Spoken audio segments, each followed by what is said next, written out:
Get your free copy of the complete tutorial at www.teachucomp.com/free.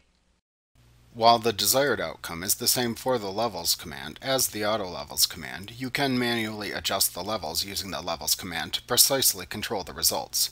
With the levels command, you can adjust up to 256 different tones that can give you a much more natural finished look than the brightness contrast command can.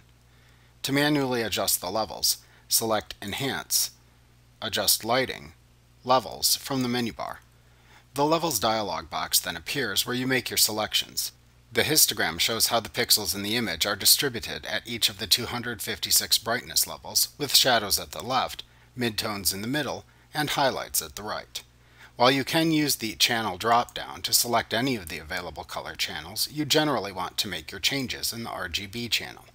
There are 3 eyedroppers under the buttons in the dialog box: black, gray, and white.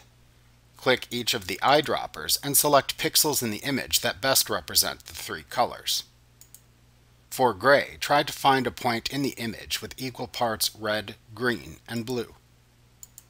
If you need help identifying the parts of the image that are the most black, white, and gray, Elements can help.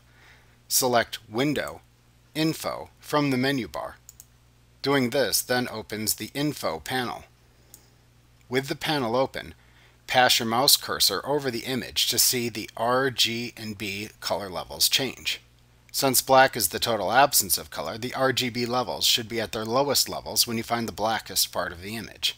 The opposite is true for white.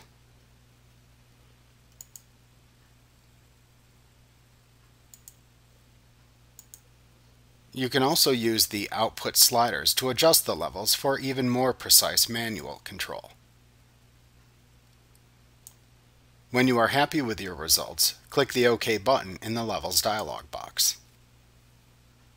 Like what you see? Pick up your free copy of the complete tutorial at www.teachucomp.com/free.